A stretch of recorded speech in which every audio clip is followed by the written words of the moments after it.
Welcome to the BumbleKast. I'm your host, Ian Flynn, the Bumble King, and joining me as always is my Bumble co-host, Kyle JCRB Krause. I'm here. We're here. We're here to do the BumbleKast. There's going to be a lot of questions on this one. Ooh, boy. Ooh, boy.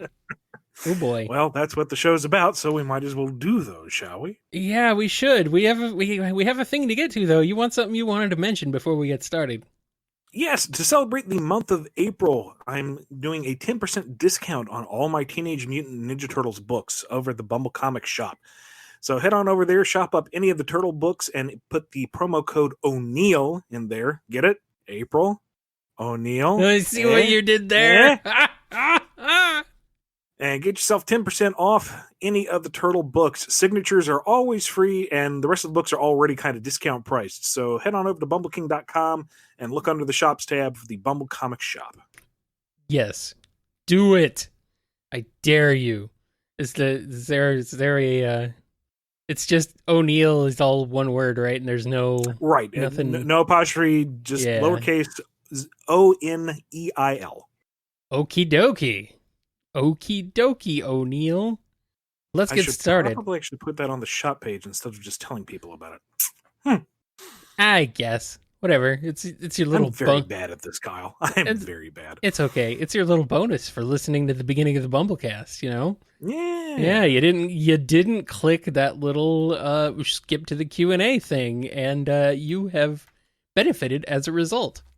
So congratulations. Congratulations to you also for having your questions answered.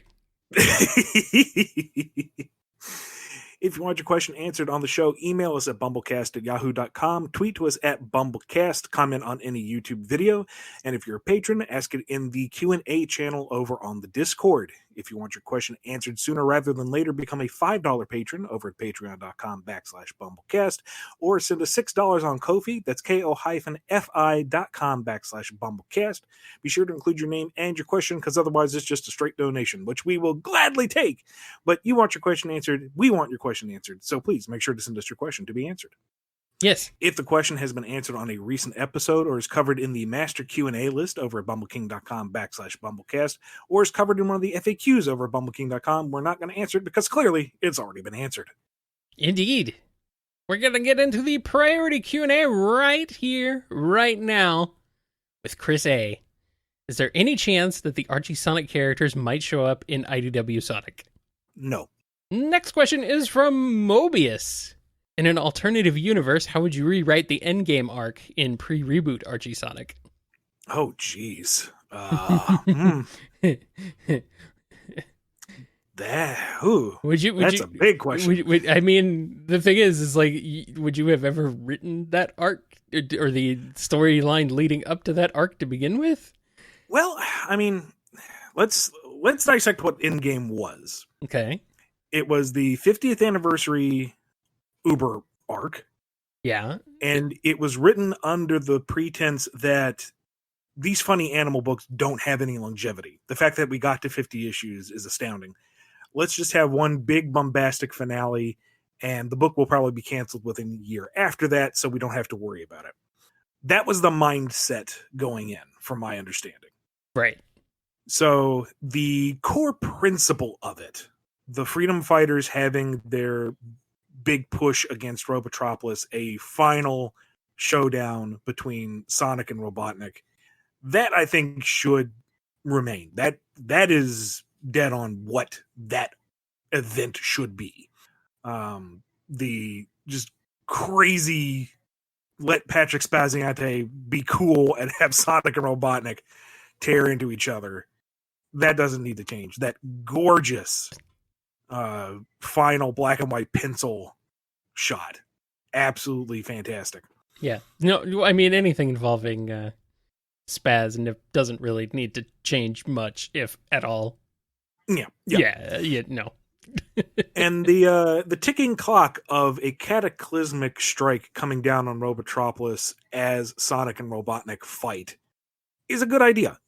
It adds something a little extra to the cathartic one-on-one that we wanted to see anyway. and it adds an extra level of peril because is Robotnik going to turn it around and use it to escape? Is Sonic going to win the day but ultimately lose? That all I think is good. The core of that is nifty. The rest, it's hard to say because it's very easy to look at Endgame and say, here is why it was badly built. But it's another thing altogether to say, what would you do? Because I'm having a very hard time divorcing myself from what was and thinking of it in the context of what would I have done in that scenario? Because I was, gosh, how old at that point? When did Endgame come out? 90, like late 90s? It was like 94, 95, or 95, 96. I don't know, somewhere in there. 96. Yeah, I was 10. So yeah, I was a preteen, so I would not have had the right context. I mean, if we're talking, current Ian beamed back in time and put in there, I don't know. It's there's a lot to unpack there, and it's interesting because you have to look at the full construction of Endgame because you could see where it was building towards, but the execution itself was flawed. Like the whole point of introducing the Wolf Pack in the issue before was specifically to introduce Drago to be the traitor that the arc kind of hinged on. Mm-hmm. So you don't need that. The Hershey Drago angle needs to go. That served no purpose. The Ultimate Annihilator being a reality eraser is neat in concept, but that's a heck of a genie to let out of the bottle. And then all the techno babble about how it was stuck in a different time period because it wasn't calibrated to the right biosignatures, and Robotnik found Knothole because he piggybacked off of some kind of weird telemetry off of the dream doohickey from the one Dr. Quack story. That's way, you lose yourself in the weeds. I don't know.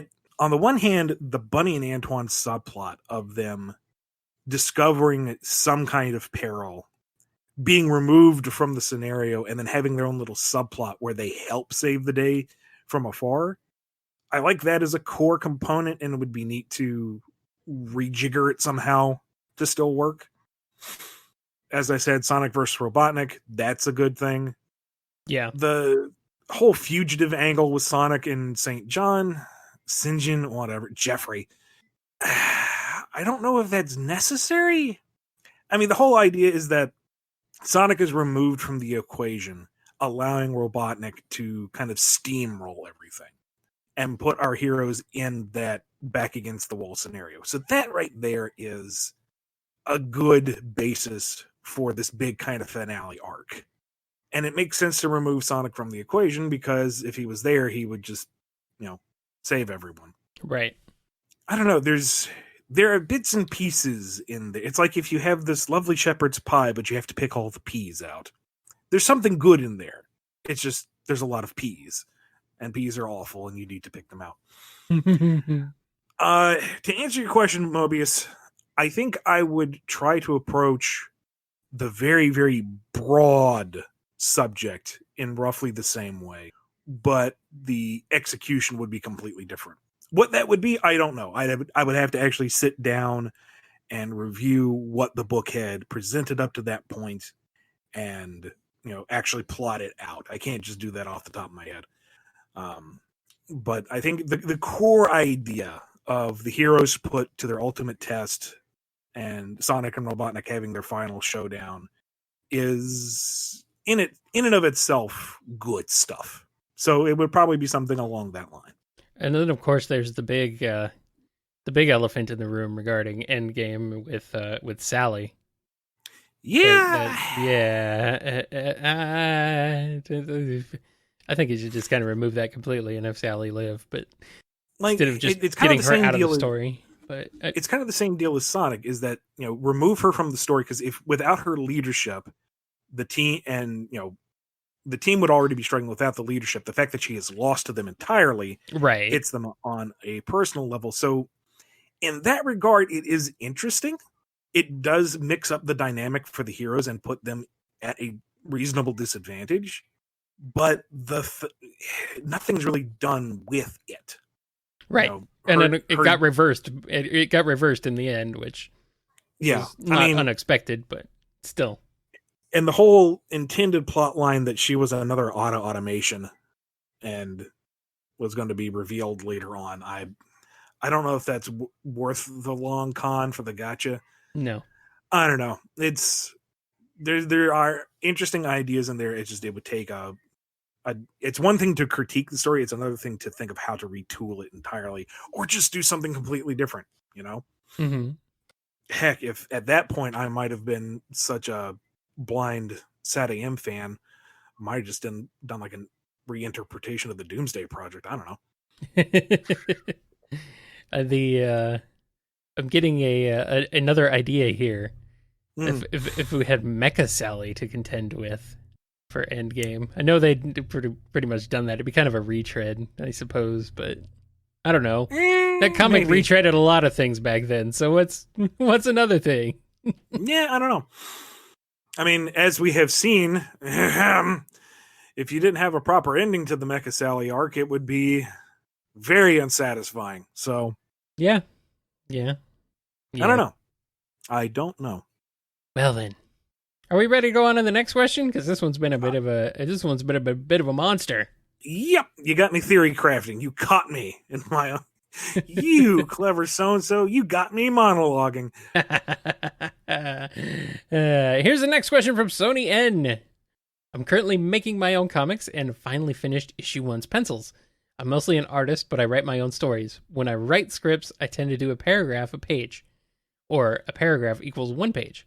How do you do it? Do you do it panel by panel, page by page? I know it'll be different since you're writing to the artist, but what tips do you have for when the writer is the artist? Basically, I'm a one-man show and trying to make it and making progress, but slow progress. First, good on you for doing your own project and getting it out there. Second, the way I write my scripts is I describe it like a blueprint. I'm trying to remove as much work from the artist as I can. So I do my scripts panel by panel, page by page. Page 1, panel 1. The panel is this size. It is at this setting. The camera is in this position. It is this time of day, this type of weather effect, if there's anything. These are the characters present. This is their staging within the panel. This is what they are doing. This is what they're saying. Panel 2. And go through it as concisely and as descriptively as possible so that the artist can just look at it and go, okay, that's what the layout's going to be. I don't have to think of it all myself. Sometimes it works. Sometimes what I envision in my head doesn't work on the page and the artist has to adjust it, but that's part of the creative collaborative process. For you, or for anyone else who is doing their own thing, it kind of depends on you. Some things, my process may not work for you, and you may not want to devote that much time creating a script because you already know what you're doing. You have the scenes and everything in your head, so you're not trying to convey that to anyone else. So you may not have to do the full structure. That paragraph may work for you. You know, this is what I want to do on the page. Okay, I already know what it looks like in my head. Go. But you may benefit from the structure of the manuscript style, just so that it may force you to kind of think of it as kind of a preliminary sketch. It's almost like a thumbnail, but in text form. Now, what you think you see in your head may not work so much on the page, but if you stage it out in the script format, maybe you'll catch, that little issue before you've devoted yourself to actually doing the layout. Or maybe you don't need to do all that. Maybe you can very easily transfer your thoughts from the paragraph prompt to the page. That I don't know. That's up to you to kind of test yourself, see where you're most comfortable, and find what works best for you. So experiment a little bit. That's going to definitely eat into your productivity time because you're experimenting and not just straight producing. But that little bit of time investigating how you work best with yourself might save you time in the long run. So it's not going to work for everybody. There's no one size fit all. There's no singular script style. So, learn from yourself, test yourself a little bit, and see what happens.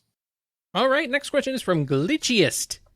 With the metal virus and zombotification, when someone's effectively zombotified, do they retain any level of awareness, such as how satAM handled roboticization as a kind of I have no mouth and I must scream situation? Or is it more like they're basically brain dead and unaware until it's cured? I don't know if I want to answer that right now. Uh-oh. No. This is nothing concrete. Let me just go ahead and put that out there. The Metal Virus arc was already so dark for the series. I didn't want to dwell on that aspect, and there really wasn't an opportunity to do so within the story. There wasn't anyone who came back from it and would give us that window into the process. And Evan's story arcs are focusing on a different direction. So I don't know if she has anything planned to investigate that. So I don't want to, put out an answer and then, oops, she went in a different direction. And, I don't want my word of God on the BumbleKast to be at odds with the lead writer. So I don't know. Maybe that's something to discuss with her. Maybe that's something to investigate in season 4. It's a good question, and I just don't want to answer it here, even with the caveat of, oh, this is me spitballing on the spot, because it's still such a fresh story arc, and there is potential to investigate it down the line. So for now, this isn't a hashtag knowing smile. This is just a grin and bear it moment, I guess. Next question is from GLITCHIEST. If Sonic had been fully zombotified, how would he behave? Would he basically be another addition to the slow-moving, shambling masses of zombots? Would he be a high-risk, super speed kind of zombot? Or would he retain a sense of self like he did during the Werehog transformation? He'd be like Zombot Shadow. Still kind of mindless and aggressive, but with some of his skills still intact, making him exceptionally dangerous. Oh boy. It's a good thing that didn't happen now, ain't it? This time. Next question is from Hero of Light 13. You've referred to Sonic several times as nomad or hobo, lol. Yet, there's been at least 2 instances in the games where he's depicted as having a house. The first in Sonic Labyrinth, albeit in the game manual, and the more notable exception being in the opening scene to Sonic and the Secret Rings before he enters the book world. And that's not even mentioning his boom and movie depictions. While it's true that Sonic's adventurous personality and lifestyle does have him constantly on the move, resting wherever he feels comfortable, isn't it reasonable to assume that he still has a house of his own that he occasionally scurries back to between adventures? Material like Secret Rings and the classic promotional art clearly shows that even he enjoys the small things in life, like curling up with a good book, sitting by a fire, leaving his best friend stuck outside in the cold during Christmas Eve. So while I understand him not being much of a homebody, I can still see him having a dwelling to at least hang his shoes up once in a while. Then again, I could also see it constantly getting dusty from how little it's being used. This is something of there is no greater plan. But the way I've tried to rationalize it is the direction I've gotten is Sonic has no home. Sonic doesn't sit still anywhere. So any moment where you see him at rest in some form of domicile that's just where he happens to crash. Maybe it's an Airbnb, maybe it's a hostel. It's, he just happens to be chilling out someplace that has a roof over his head. But I'm pretty sure the official word is he has no set in stone home. Sonic Labyrinth, I think we can just hand wave. That's non-canon. It also would be classic, really. Yeah, and the movie and Boom are their own things. Modern Sonic is kind of the gold standard to work off of. As for Secret Rings, yeah, just, I don't know, he's chilling at a place with a very nice fireplace, and they just happen to have 1001 Arabian Nights on the bookshelf, so he started reading that. That may not be the most satisfying rendition for some people, but I can't help that. I gotta work with what I got. And our next question is from Hero of Light 13. My question is, can't Sonic CD fit comfortably between Sonic 2 and 3? Most of the Sonic games tend to follow each other by release order anyway, And there's nothing to suggest that Sonic 3 starts like a day after Sonic 2's ending. And even the Japanese manual for 3 suggests that Sonic and Tails went on vacation between games anyway. With that kind of flexible amount of time to work with, you could reasonably fit CD and maybe one of Tails' games in there, to justify why they aren't together in either title. Meanwhile, Eggman has enough time to win over Knuckles and repair the Death Egg to the point where he can launch it over the course of a day or two in Sonic 3. You even set the precedent by placing the events of CD between 2 and 3 in the Genesis of a Hero arc, and I think that worked well. Sonic 2 always worked better as a true sequel, and Sonic 3 works best as a grand finale to the original classic series, so placing CD between the two feels more fitting in terms of pacing and overall scopes. Is there a question here? I think it's more of an opinion. Yeah. Can't it fit there? Sure, it can. It can fit between 1 and 2, and if it were entirely up to me, with like no oversight, I'd put it after 3 and Knuckles. Sonic 1 is Eggman looking for the emeralds to power something, i.e. the Death Egg. Sonic 2 is, oh wait, there's the Death Egg. Sonic 3 is, okay, we're dealing with the Death Egg.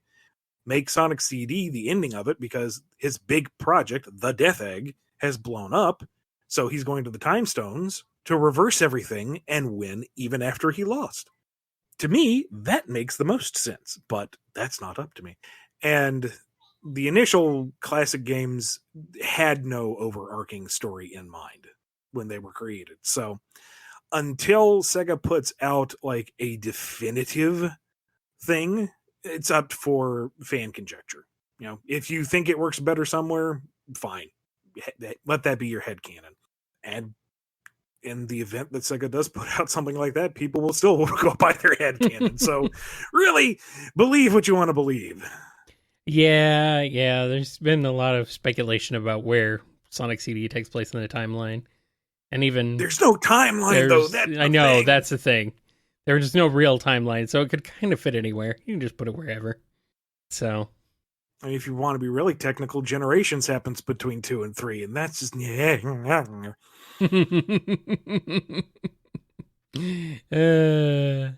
oh well. Whatever. Here's a question from Off. What does Whisper keep in those little pods under her jacket? Are they some kind of explosives, or do they contain her wisps? If the latter, does that mean wisps can be caught like Pokemon? If so, the Colors Remaster make should have a wisp catching element. They could have a whole minigame on the side where you raise wisps. You could feed them and race them and even make them right. It could be called a wisp garden. I'm a genius. Hire me, Sega. The capsules in her cloak are for her team of wisps to rest in. Sonic Colors established that all those capsules that you bust open to get the wisps, those are Eggman's capsules. He has already captured the wisps in those capsules. You bust open even larger capsules to let larger amounts of wisps out. So that's basically just the same thing. I think we even had it in Sonic number 3 with Rough and Tumble. You see captured wisps in their containers. Mm-hmm. So now I'm not saying that Whisper has captured them. They're similar tech that allows them to rest and maintain their power, and they are clearly free to move in and out of them because they swap from under her cloak into her weapon during combat. It's just a nice place for them to chill out. Next question is from Scurvy Pirate Hog. I just saw a cover for an issue of Sonic Universe, which had the Sonic cast dressed up as pirates. So just for pure fun, and because we've established pirates make everything better, how would you reimagine the Sonic cast as pirates? Feel free to include IDW characters. I don't know. The cast doesn't really lend itself to pirating. What with pirates being the raping and plundering type and our cast not. But just for funsies, we'll pretend they're good pirates, like One Piece, where no one gets hurt. I guess. I don't know. I don't watch One Piece. I guess you have your stalwart crew of the main cast. Tails is a navigator. Amy is a pirate. Tangle is a pirate. Whisper is a pirate. Sonic is kind of a Jack Sparrow-esque solo pirate who occasionally pirates with them. Yeah. The Babylon Rogues are rival pirates. Of course they are. I mean, yeah. Knuckles was a pirate until he buried his treasure and refused to leave the island, so he's guarding his treasure. I mean, So the Master yeah. Emerald's trying to have just this one big X in the sand, and he's just standing there. Yep. No one will find his treasure, except for the people wondering why he's standing on a big X. It's true. And we'll follow the Pirates of the Caribbean route and say that the Eggman Empire is the East India Company analog, and he's looking to conquer the seas with his fully automated ships. And sure, the pirates are fighting for freedom of the seas. Why not? Yeah. Rouge is then you get your Rouge is another, like, she's a pirate captain. She has her own ship and everything, because of course she does. Rouge would be fantastic. Pirate Rouge. You get your Tia Dama-esque to call to get you to some of this perfect chaos out of the ocean to eat all of the Eggman ships. Yes. Yep. The Babylon Rogues are a rival group of pirates. It could work. Rouge is another, she's just a lone pirate when she has her own ship and she has a crew. It's just they're faceless crew that don't matter. She's the only one that matters. So she goes ashore to steal stuff and then goes out to sea to escape the law, but then she steals stuff, so she has to go inland to escape the law. But then she steals stuff, so she has to escape back to sea to escape the law. And yeah, she's kind of like a Risky Boots from Shantae. Yep. Shadow and Omega are her crew. There we go. The Chaotix are the hapless do-gooders who are trying to track down Rouge. Yep. They just pull into port every time she leaves, and then set out to sail every time she pulls into port. Perfect.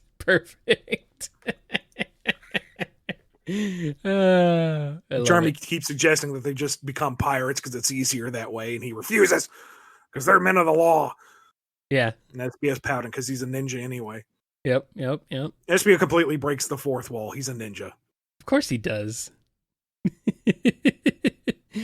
on, Espio. Couldn't you just be like a sea rogue or something? Work with me here. He's a pirate Absolutely ninja. Not. I am a ninja. He is a pirate ninja. You can be a pirate. Do we even know about ninjas in this side of the world at this point in time? It doesn't matter. I'm a ninja. You're a weeaboo. No.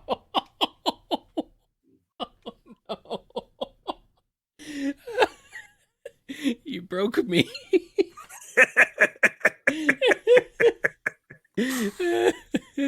Wow. Amazing.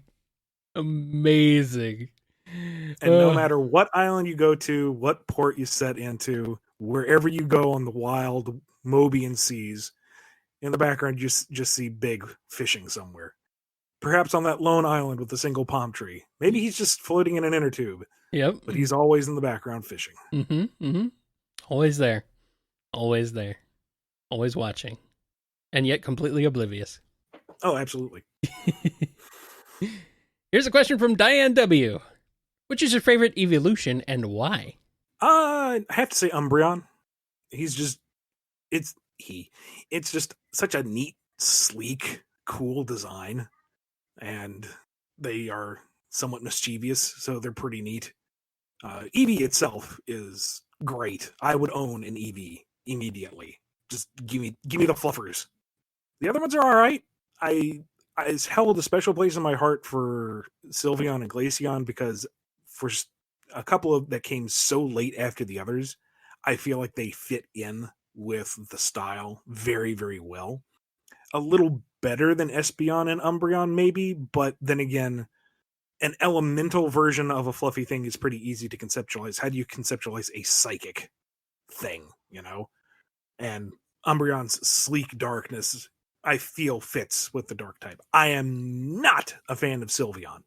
I said Sylveon initially. I meant Leafeon. Beg your pardon. Leafeon, Glaceon, those are cool in my book. Like those a lot. Sylveon, I dislike immensely. It does not fit with the others. It is way too big. I don't like its fleshy, sentient bow thing. Just a fairy type Eevee. Perfect, fine, great. Don't mind it. But really, really dislike the design of Sylveon. Just bleh. I have no idea what those words you just said were for the most part. I know nothing. I know who Eevee is. That's about it. It's the fluffy fox thing on the cover of that one game, right? I think so. Yeah. Yeah, that's about all I know. For Kyle and those who don't know Pokemon, just quick overview. Eevee is one of the first ones that came up with. It's this adorable little fox puppy thing. It's like warm chocolate colors. You just want to cuddle it. It's great. Eevee is fantastic. Mm-hmm. And unlike so many other Pokemon, it doesn't evolve just by growth. You have to expose it to one of the elemental stones. And at any point, it can change into a variety of different critters. Aha. Most stuff follows a 1, 2, 3 stage evolution, or it'll change if you trade it with someone while they're holding a special object. But Eevee is fairly unique in that you have to give it a special item to change it. So if you give it a Firestone, it turns into a Flareon. You give it a Thunderstone, it turns into a Jolteon. You give it a Waterstone, it turns into a Vaporeon. And each of these are themed around what an Eevee looks like, but just run through kind of an elemental filter. Mm-hmm. Glaceon and Leafeon are harder to come by because for some reason they don't just say, oh, here's a new stone. You have to go to like some certain region of the map and level up your Eevee around it. That's dumb. Just say that you took a piece off of the moss stone or whatever. It doesn't need to be that bloody complicated. And then with Espeon, the psychic type, that's ESP Eon. You get it? Espeon. And Umbreon, you have to make your Eevee very happy with you, and then once it levels up in the day, it will become the psychic type, and if it levels up at night, it becomes the dark type. Unless you're playing one of the games that doesn't have the day-night cycle, and then you're kind of screwed. And then Sylveon is you have to make it very happy in the other mini game that's devoted to happiness, and then it turns into the fairy type, and once they don't include that feature anymore, I don't know what they're going to do, but meh. But point is, you have an adorable little fox kitty puppy thingy that turns into elemental variants of itself, and most of them are neat. Interesting. I still have no idea what's going on.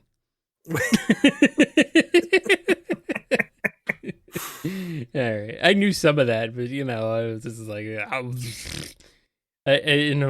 my fifth hand knowledge of Pokemon. It's like the music and yeah, that's about it. Next up, though, we do have a question from Scruffy Matt. How many geese does it take to change a light bulb? That depends. Is it a terrible goose? Possibly from an unnamed goose game. Yes. Because in that case, either you cannot change the light bulb, that goose will stop you. Or if the goose wishes the light bulb to be screwed in, it will happen. It will move heaven and earth to screw in that light bulb. You could stand in its way, armed to the teeth. It's going to make it happen. Yes. So, and that's only just the one variable. Goose. The variable is not the number of geese, but the ideological stance of the singular goose. Yes. The will of the goose. The goose must will it to happen. And it will. Ew, it will. Next question is from Son Amy channel. Ian, you said there are licensing rules, guideless, or whatever Sega Sonic team decides on, which is always changing. Why are some people trying to prove that these so-called Sega mandates exist when it was stated that they don't? Some even call Sega's ever-changing decisions mandates. Okay. So, let me just explain the timeline. Years and years and years and years ago, one of the former writers had a message board, and in one of where he interacted with the fans, and at one point he said that and something happened in the books. I don't remember exactly what, but fans were very discontent about it. And he said it was out of his hands because of the Sega mandates. Now, by mandates, he meant the rules, the licensing guidelines. Choose whichever noun you want. That's what it is. Now, these guidelines are not something that are set in stone. There is no laminated sheet. There is no placard. Moses did not come off the mountain with the 10 commandments of Sonic, okay? It is an ever-evolving set of guidelines stipulated by both Sega Japan and Sega of America on how they want the product utilized. And that changes over the years, and it changes by region, and it depends on which side of the company is kind of dictating things at the time. So what those mandates, what those rules, what those guidelines are malleable. And when there is no clear and decisive leadership, sometimes they can change very easily, or depending on who is doing the approvals, somebody who's behind the desk may be very new to the job and they don't know what has been approved in the past, or what can be kind of ignored, what can be bent and what can be broken. And sometimes folks just forget. It is not a ironclad thing, which is extremely frustrating and was very surprising to me when I learned it myself. I thought, this is a big international company. Surely there is a hard and fast way that things are run. And no, something that I have learned growing up over the years is that nobody knows what they're doing in any industry, where everyone's just kind of playing it by ear. And those folks who actually have a game plan, who do keep their nose clean and keep things just straight and functional, follow those people, support those people. They are a rare breed. Yes. I'm making it sound more chaotic than it actually is, but the point is, there are folks who don't want to accept the idea that a company controls its own product. I don't understand that, but they can't be argued with. So the fact of the matter is, Sonic is a large media property. It is regulated by the license holder, and sometimes those rules can change. It ain't that hard, but I don't know. I've been trying to explain it for years, and some people just don't want to understand it. Nope, they won't. We do know what the first commandment is, Ian. We know. It is thou shalt go fast.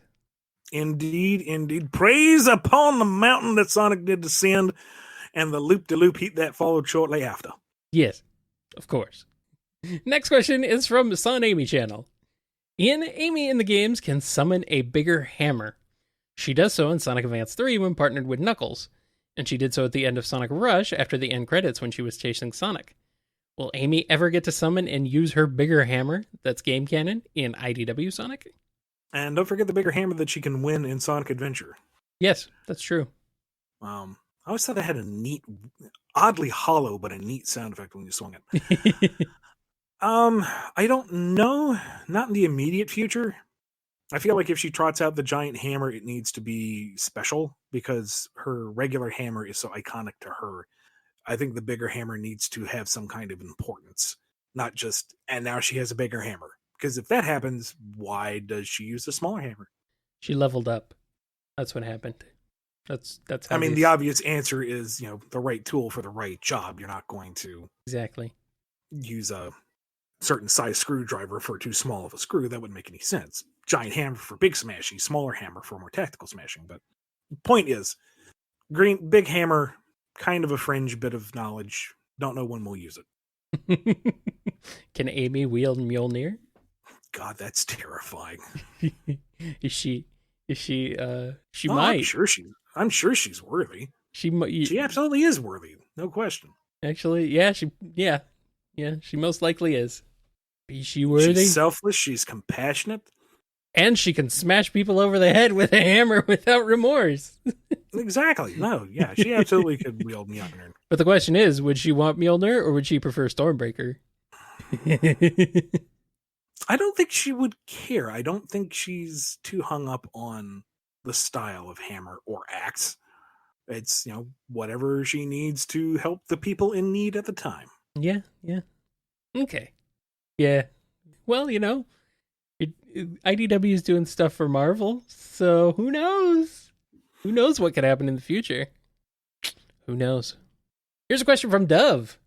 Hey guys, if you had to put the Ghostbusters in the Sonic world, which species would each one be? That entirely depends on if we would be allowed to represent them that way. Who owns Ghostbusters?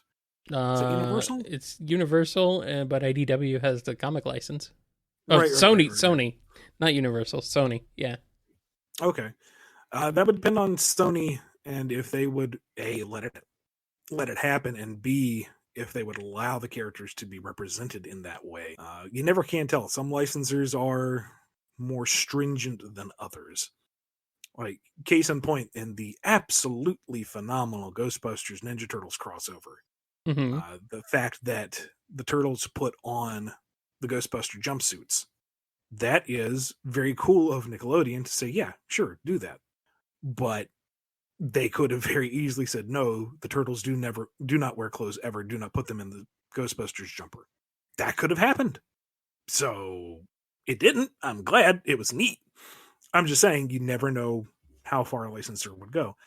I'm getting way off track. I'm not super duper familiar with Ghostbusters, so I can't really say what species would really be appropriate per character. Yeah, and it's hard because the thing is, like, species in Sonic doesn't really play a factor in a character's personality, as we've been over before. Not usually, Yeah. generally. Sometimes it can, but kind of vague on that. I mean, So, maybe the characters kind of lend themselves in a look towards a particular species, but then you're asking, are we talking about the IDW version of the characters? Are we talking about the likenesses of the actual actors, which is probably under very, very tight copyright? And you have to be very, very careful because there are unfortunately certain connotations between certain animals and certain races that would kind of be bad if that line was crossed. So I don't know. If they were to cross over, I think it would be better just to keep them human. Human is a type of animal. sure, Go on with that. sure.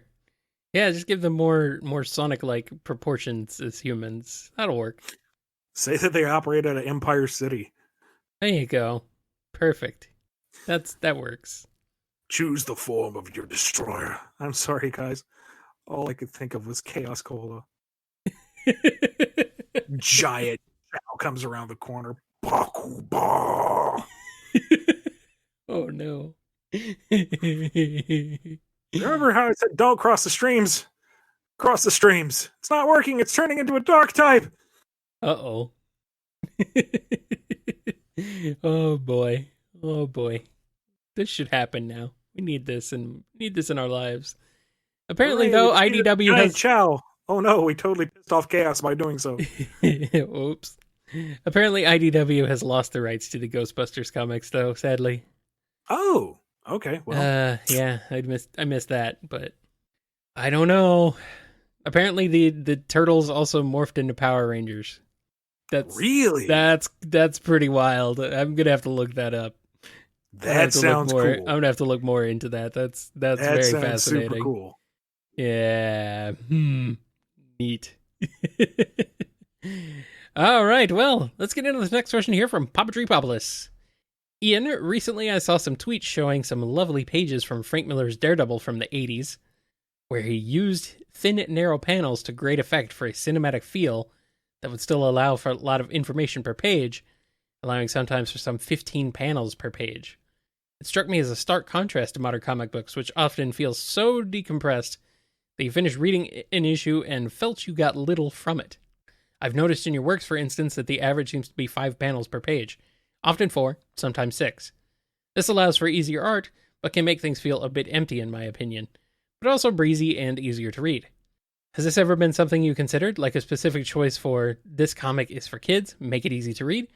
Or is it just a result of the decompression trend in comics in the 2000s, which was the ecosphere when you started working? Something you picked up and never thought about because it reads well and feels natural to you? It is something I have kept in mind, and there is a little bit of that decompression in there. And part of it too is we are working with a 20-page book. I don't have any hard numbers off the top of my head, but I'm pretty sure that the books in the 80s ran for a bit longer. So, you have a little more page count to work with. Even the old Sonic books in the Archie days, the standard was 22, and we had to cut it back to 20. So there's the limited space in that regard. And it's depends on the storytelling style. I'd have to look at the exact issues you're speaking about with Frank Miller, but I'm willing to bet that those 15 panel pages are devoted to action, like to really tell the story of Daredevil's movement through an environment. I could be very wrong. I'm just guessing here because I can't imagine a text-heavy page at 15 panels a page. You wouldn't be able to see anything. No, that's insane. And part of it too is the page real estate because I am very talky. I'm quite aware of that. And to convey action and have dialogue going at the same time, there is just only so much page real estate to go around. It is funny you bring up the 5-panel thing because I actually got noted on that on a script or two by the editor saying, let's have more panels because it's getting very samey feeling. And I was like, oh yeah. Just because I feel like the 5-panel setup is the most natural use of space in trying to tell as much information and convey as much story per page. But what I try to do with each page is have a point to each page, that each page accomplishes something and that it all adds up to a greater whole. I would adore the opportunity to treat Sonic specifically more like a shonen manga where you could have some very text-dense pages that are multi-panel and then just lavish full pages or double-page spreads to big action sequences.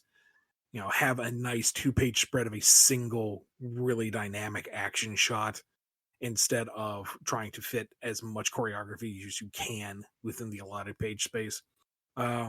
It's not like a perfect solution. I don't think there is a singular way to approach it. That's just kind of my mentality going into it. And whether or not you agree with that approach, mileage may vary. I'm not going to say that my way is the way. It's just how I've been approaching Sonic in particular. Let's see. The first page, panel 1, is like not even a full profile shot of Daredevil's face. And you have, 1, 2, 3, 4, 5, 6 words being conveyed. This is exactly what I'm talking about in terms of page real estate. Daredevil is a very moody piece. Like that bottom sequence where he's dragging someone off the tracks. The amount of detail that you see in each individual panel is actually very, very low. And by the end of it, all you're getting is the washed out light of the approaching train. For the story that it's telling, that's perfectly fine. It's great in the way that it's presented. It's absolutely gorgeous. But look at what is being conveyed in each individual panel. It's extremely basic information. It's very, very simple action being conveyed. Right. And what we have in the Sonic books specifically is usually much more complicated in what's going on. Plus, this is, in this particular page that I'm looking at, you have a lot of introspection by Daredevil as he decides to, I can't really read it, it's a bit small, but he's moving someone off the tracks and there's a moment of deliberation. You are drawing out the moment. You are lingering on his moment of indecision and then action. With Sonic, it's all about very big, very fast, very flashy action. It would not necessarily work in a smaller, broken down presentation. And it definitely wouldn't work in this very uniform presentation and panel placement. The way that it's done here in the Daredevil sample is meticulous. It does exactly what it needs to do to tell the story. But if you were trying to tell a Sonic story of him moving like that, it would feel like a bunch of very disjointed still frames. Now, if we were to use a format like this. So it depends on what kind of story you're telling. It depends on the page space that you have. It depends on the feeling that you're going for with the story. So that's why I'm usually going for a lower panel count, because I want those big kind of widescreen cinematic moments, because Sonic is all about big, bright moments. And then when we have smaller personal moments, you'll see that the panel count goes up so that we can focus more on the individual characters talking. At the same time, it's still supposed to be a kind of bright mascot driven story, so I don't want to reduce it to talking heads a lot, because you're not here for the talking heads, or at least most folks aren't. You're here for the characters, and if you're not seeing the characters, that loses something of what Sonic is, I think, at least. Right. No, I agree. It's a completely different tone, honestly. I think Daredevil lends itself to that sort of look and feel more than Sonic would. So anyway, it was a very different mindset to how you build books, at least in the West. Right. You know, that very uniform structure versus your manga style where, you know, you don't even have panels sometime. It is just stuff bleeding into stuff. Yeah, which sometimes is incomprehensible. So it depends on the philosophy going into the page construction, which is, you know, great. You know, going back to Sony's question, and anybody else who is, you know, working on their own stuff and trying to figure out what is their method and what is their process, you know, pick up a few books that you like, maybe even one or two books that you've heard of, stuff that you don't even like, and don't even, you know, read the content.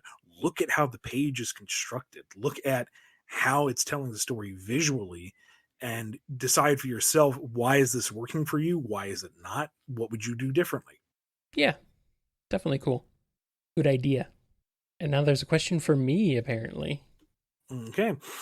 Kyle, and obviously Ian, you can hop in. It's been a few weeks now, if I recall correctly. I assume you've already watched Godzilla vs. Kong. Thoughts on it?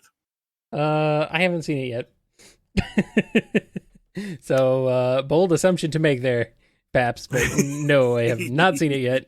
Instead, I watched Godzilla vs. Megalon MST3K version of it. Mm-hmm. And I feel like maybe I got the better end of the bargain on that one. Arguable. I have seen it, and non-spoiler review, I loved it. It was what the last two should have been in terms of fun and monster content. Uh-huh. The fights are well done. There is a satisfying escalation to it all. And son of a gun, they actually delivered. There is a clear winner in Kong versus Godzilla, and it's satisfying the way that it's resolved. Wow. Amazing. I'm guessing. And for once, the people are enjoyable. Wow. Does Jet Jaguar win? Yes. Okay. He comes in with the folding chair. Good. I was actually kind of amazed when watching Godzilla vs. Megalon again, how much it's staged like a wrestling match. I was like, what? Wait, this is literally just a wrestling match. Wow. Mm-hmm. It's amazing. Mm-hmm. I can see, now I understand why the MST3K commentary during that whole section is all just like them doing wrestling announcing. Oh, man. It was great. I haven't seen that movie in forever. It was awesome. So, yeah, go watch that one. It has some amazing moments. Anyway, that's my thoughts on Godzilla vs. Kong. Go watch Godzilla vs. Megalon. The Mystery Science Theater version, though, that's required. And our final priority question this week comes to us courtesy of Andrew D. Have you gotten any notes on all the robot doppelgangers? I always loved learning about them. It seems the fandom recently learned that the Mecha Sonic from Adventure has a similar design to Mechagodzilla. Any thoughts on that? Also, do you think we'll ever see the old robot doppelgangers again? Seeing Silver Sonic from Game Gear in both Archie and Mania was neat, and he seemed to get a redesign in both. I always wondered if he was initially designed to have only one arm and got redesigned, or if the newer designs are newer models. Basically, enlighten me on all things robot doppelgangers from Sonic if you can. And dolls, too. Tails dolls. Typically, no. We don't get anything beforehand. There's one thing, hashtag knowing smile, that there was a certain element that we introduced. I wasn't sure if we'd get to use it, and oh boy, did we get to use it. Uh-oh. And we got art for it, official art, that I've never seen before. And if this is vintage, I am amazed at the detail of it. And if this is newly constructed, I am astonished that we prompted such new art. I don't know which scenario it is, and either way, it's super freaking cool, but I don't want to spoil it, so I'm just going to say I was very excited for it on every level. I do remember a while ago we got a note on Tails doll. This is back in the Archie days, I think it was, that he has no mechanical parts to him, that he is all fluff. And beyond that, the only notes I've ever gotten have been on Metal Sonic and include stuff like there is only one Metal Sonic. Metal Sonic does not speak ever. Metal Sonic does not have a laser in his torso. Metal Sonic cannot copy other people's abilities. Do not refer to his big flashy shield as the burst shield. Refer to it as the, what was it, super maximum overdrive metal heat or whatever. It has an official name. I have to use that in the script now, I guess. But they still let me use Black Shield, and I like that. So, it's not all bad. Sure. With that, we're going to take a bit of a break, because we've been going for a while. And then we'll be back with more of the BumbleKast. We now return you to the BumbleKast, sponsored by Fluffy Puff Marshmallows. If that's not Fluffy Puff, it's not a marshmallow. Fluffy Puff. And we are back and ready to jump into the standard Q&A. Here's one from Tick Tick. What challenges do you feel come out of the fandom's obsession with wanting to slot everything in together when Sega doesn't seem to care about making a continuous story and is more interested in self-contained narratives? Do you think it's a hindrance to the franchise that fans expect more than what the series seems to want to be? Loaded question. Handle with caution. Yes. Yes and no. I don't want to ever say that fans should lower their expectations of the things they love. That just sounds dirty. That's no good. If you enjoy something, you want it to be the best that it can be, and there's nothing wrong with that. Sure. At the same time, those who consume media need to temper their expectations. It is not theirs, it is someone else's, and they are going to produce it as they see fit. And if you don't like it, then don't consume it.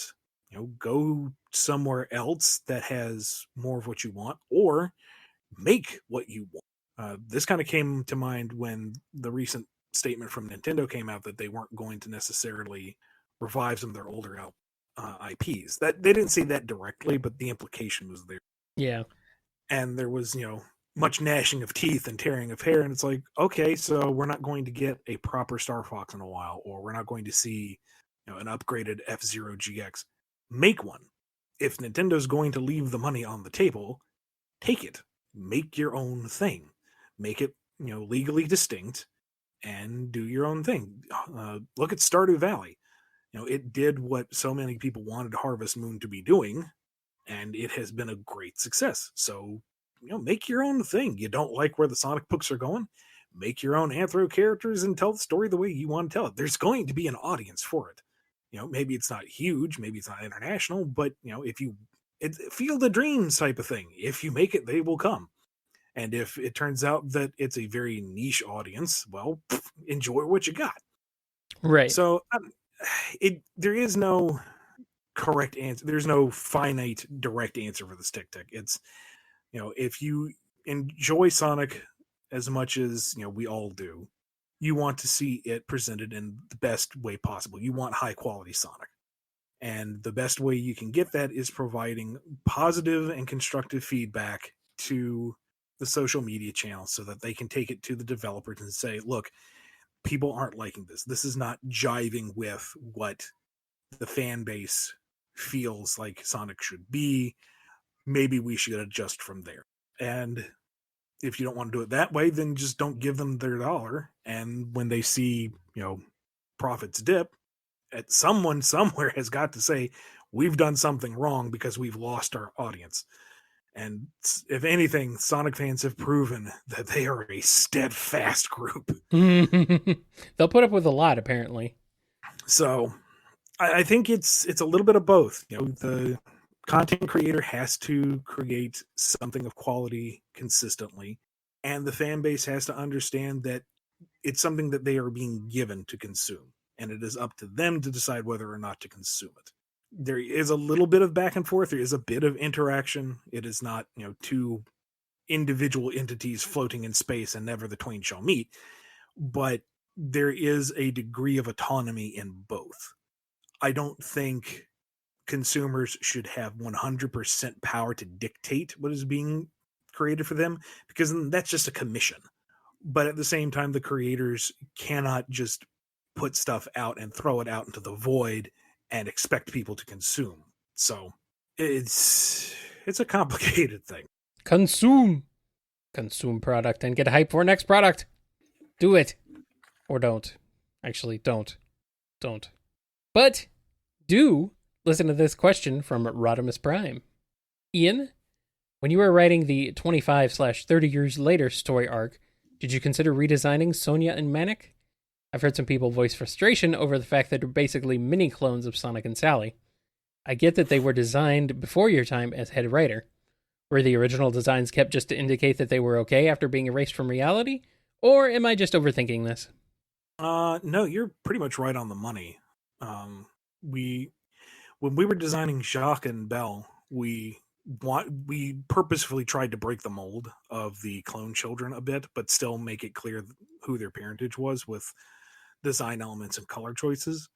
But with Sonia and Manic, the backlash to them being erased from time was way more than I anticipated. Folks were very upset by that.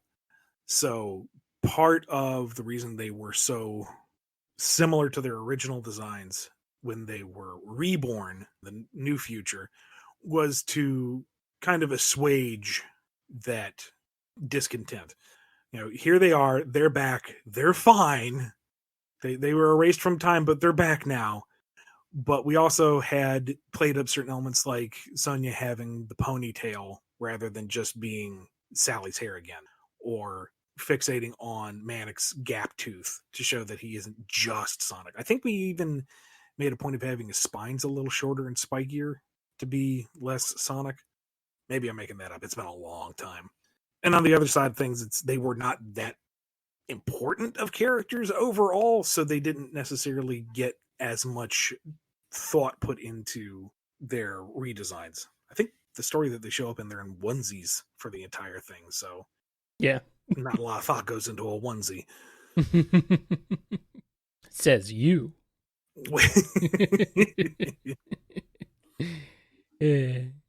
Next up, we have a question from Colin B. To Ian, how do you think Knuckles would handle himself and his life if the Master Emerald and Angel Island were both irreparably destroyed? Oh, man. I guess it would depend on the nature of the destruction, where he was in relationship to it. Was he away from the island on a personal adventure? There'd be some guilt there. Was he forcibly removed? There would be some helplessness there. I don't know. It kind of depends on the context where he would lose his defining setting and purpose.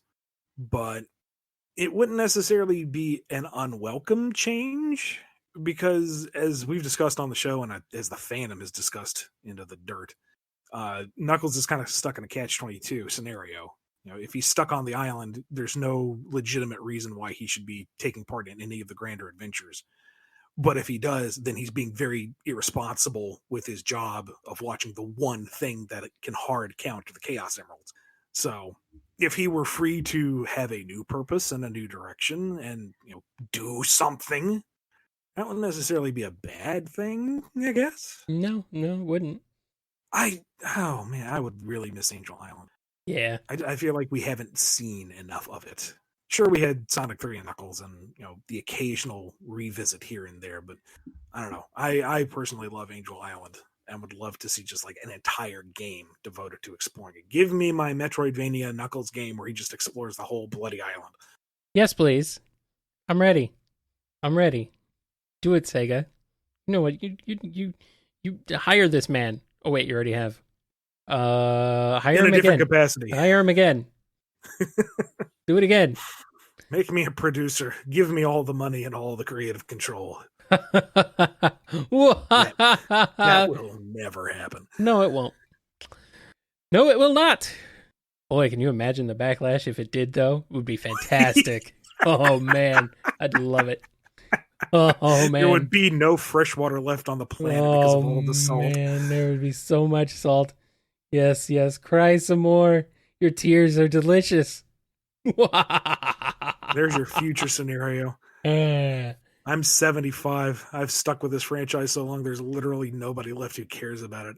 I've been made king of Sonic. I sit down in my big Sonic-shaped CEO chair and promptly die at the desk.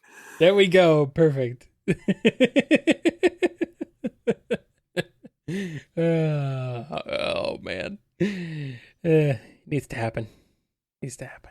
And our next question here is from a chili dog. In the rebooted Archie Sonic series, you mentioned the main cast having some brief memories of their old lives. Did that extend to any of the minor characters? I.e., did Uncle to Everyone Chuck remember being Uncle Chuck? Did Ben Mutsky remember being a dog named Mutsky? Coincidentally, why did you switch Mutsky from a dog to a dog person man Mobian? ? It's a very eloquent chili dog. Yeah. It's a dog. It's a chili dog. It's like it's a cold dog, but it's also it's a pun because chili Indeed. dog. Indeed. Yeah. Anyway. No, nobody outside of the immediate cast got their old memories back because they had to access them through Nicole. That was a plot point that I was adamant about because I hated the memories thing to begin with. It also kept things far, far simpler. And the memories faded over time, so we weren't held over with any kind of baggage. So no, Chuck, Mutsky, anybody else, they didn't get a glimpse of the old. As for redesigning Ben, it bugged me that Sonic had a pet dog. He is an animal who owns an animal. No. Like the small animals you rescue from the robots, that's different. They're not like animals. Or they're not your conventional animals. You don't look at a Pocky or a Picky or a Flicky and think, oh, that looks just like a real bunny or pig or bird. It's like, oh, there's the cartoon animal that exists in the world of cartoon animals. Mutsky, while Mutsky was definitely drawn in a cartoony fashion, he was never treated as one of the small animals. He was treated as a dog, just like here is a boy's dog. Just he is the normal canine companion, and that just, it's like if you see a screenshot of Donald Duck eating a roast chicken. How does that work? How does the logic of that universe work? Or in DuckTales, you have them feeding ducks on a pier, but they're like regular ducks, and then but they kind of hang a lampshade on it too because it's funnier, but still. And it's especially egregious when at that point we had Sonic Unleashed, and you had Sonic on the human world running around, zebras and elephants, or in Sonic 06 where there's real people and real dogs. It's like there's a disconnect there. So I didn't want to just toss Mutsky out because Mutsky's kind of iconic of that era. And I also wanted to show that the reboot comics were going to be much more in line with the games. So the solution at the time was take Mutsky and turn him into a character and making him a young boy. So he is a kind of companion still, like Tails was in the beginning. I know that didn't sit well with everybody, but a lot of the reboot was kind of a, the reboot was something we knew nobody was going to like. So just rip the Band-Aid off, make changes that need to be changed, and run with it. Alrighty.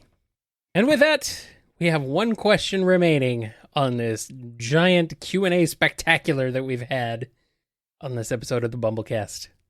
Yep, it's almost over. Next question, and our final one, is from Digimon11. What would you say is the hardest part of doing a podcast, especially one that's as entertaining and engaging as this one? Well, entertaining? And engaging. What? I'm sorry. Did you mean to send this question to another podcast? Because I'm not sure it's applicable to this one. Not sure. Sure. Hardest part. Well, it's not particularly hard for me because Kyle does most of the work. Maybe.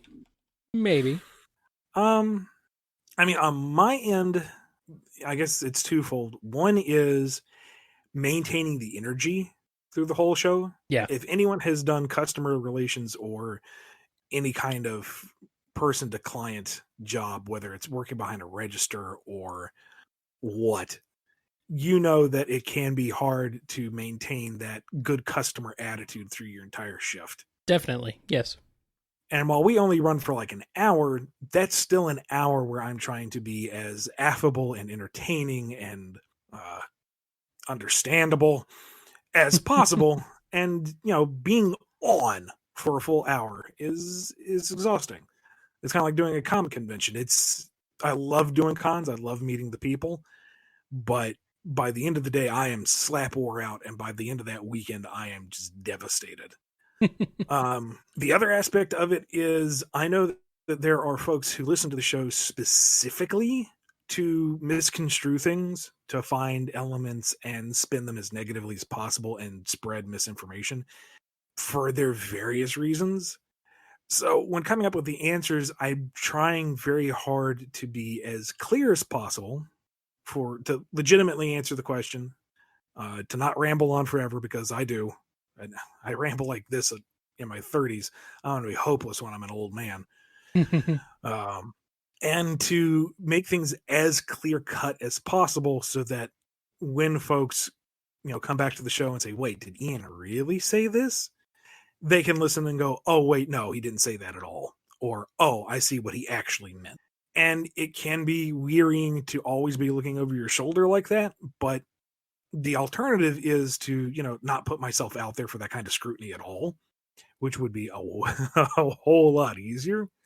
But then that's not as much fun. I don't get to answer questions, folks who actually like to listen to the show and get answers and, I don't know, hopefully find me entertaining and engaging, get to be entertained and engaged. So I would rather go through that rigmarole and, occasionally second guess myself than not do it at all. Yeah. I think finding the weekly motivation to keep doing it it's hard. Like, it's, for me at least, like, once we're started, once we're going, I'm good. Once we're here, once it's time to go, it's fine. But like, just being like, oh, it's time again? We gotta record again? Okay, fine. I guess we'll record. And then we're here and it's fun. And I love doing it. So it's like, just one of those things though, where you get that kind of like feeling of like, well, here we go again. Gotta clock back in. Yeah. I will say, I feel like it's easier now that we've kind of stopped doing the topic of the week or topic per episode thing. Right. And some people have expressed that they would like to see that come back. Sure. But we may touch on that again, but we'll see. When it's something that we really feel like talking about, rather than, okay, we have to think of something to talk about this week. Right. Is it too old of a topic because the internet goes through everything like a thresher, or is it too early, or is it now out of date because we talked about it and something changed the next day? The ability to just, pop in and do some Q&A, I think takes a lot of the stress off of it and allows us to, go back to topic episodes when we have a topic that we really want to do. Right. Yeah, we haven't done one in a while either, so since we switched to Q&A, but it's still on the table. It's still a possibility. It's something we've thought about doing, so it's just, it kind of depends. We'll see when we get to a topic we really do want to talk about at some point, but, yeah, that's kind of the hardest thing is just the, keeping up doing it weekly, and then the time is just a time factor. It's like, there's more time put into it than just the hour that you hear every week, obviously. But yeah, I mean, I would not do this if I didn't like doing it. So, and I think that goes for you also, Ian. We have fun with this show. So, and we get some really neat questions. Yeah, some weird questions. And we got good folks who ask questions, and we got excellent, wonderful patrons. It's a good thing all around. Yeah. Just having a good crew is really, really nice. Something we don't have to moderate too often, and we don't have to worry about. And yeah, it's great. You guys, you're all awesome. If you're listening to this show, you're awesome. Even if you hate us, that's fine. Keep hate listening, because that helps us. It's very helpful. Thank you. There's literally nothing you can do to stop us. But please keep trying.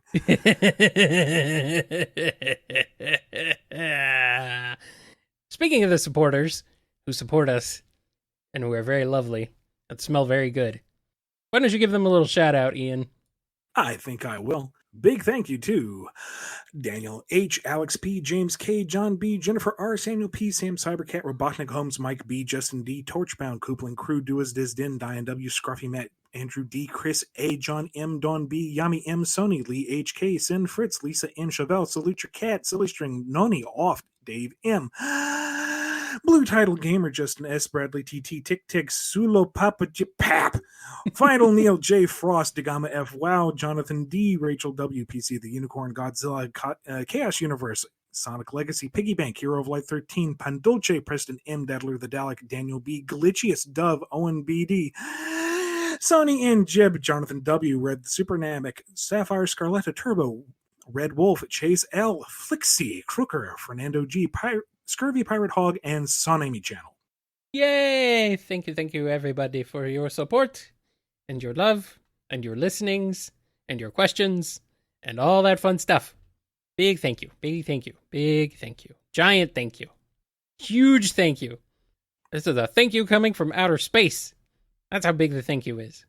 It is so large that Supersonic and Super Shadow have to use Chaos Control to put it back into orbit. Exactly. Where it will stay forever, and you will be thanked forever. Where can people find you, Ian? Giant mechanical Kyle face just smiling at us from space. Oh, God. That's no moon. That's a thank you. Well, I know what the thumbnail of this episode needs to be. Oh, boy. Oh, boy.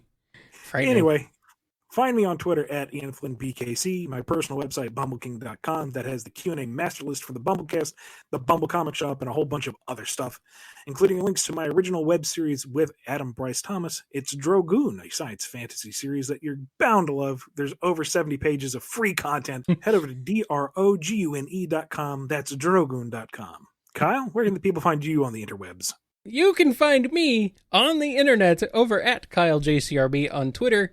You can also head on over to kngi.org. That's for the home of Nitro Game Injection, my other show, which you can listen to streaming live on Fridays at 8 p.m. Eastern Time. Or you can head on over to that little website and listen to it at any time, day or night. You can listen to all the old episodes and the new ones. You can listen to them all. You can also find all the archived episodes of the BumbleKast over there in MP3 downloadable format for your listening pleasure.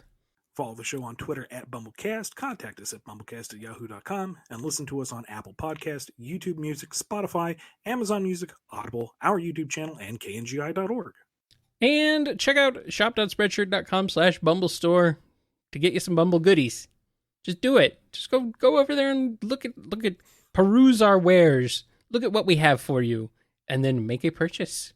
Or don't. You know, it's up to you. So go find out what's over there right now. Shop.spreadshirt.com/BumbleStore. And then catch BumbleKast Gaming live streaming on YouTube. That's youtube.com/BumbleKingVideos, Sundays at 10 p.m. Eastern Time. Nice. That's going to do it for this edition of the BumbleKast, I think. Unless we got anything else we need to add. Because this is a beefy episode, unless the edit cuts it down. I don't know yet. We'll find out. If we got any beef here, we need a side of mashed potatoes and some greens. Yummy.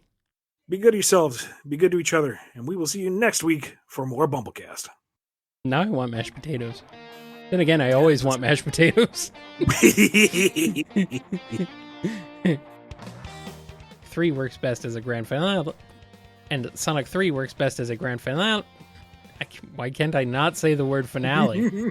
What is wrong with me? You've been listening to the BumbleKast, a co-production of Bumble King Comics and the KNGI Network.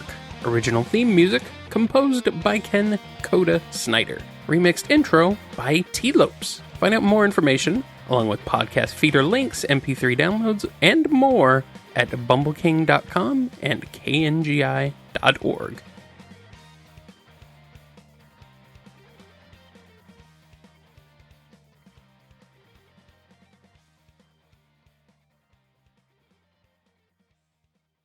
Welcome to the BumbleKast. I'm your host, Ian Flynn, the Bumble King, and joining you...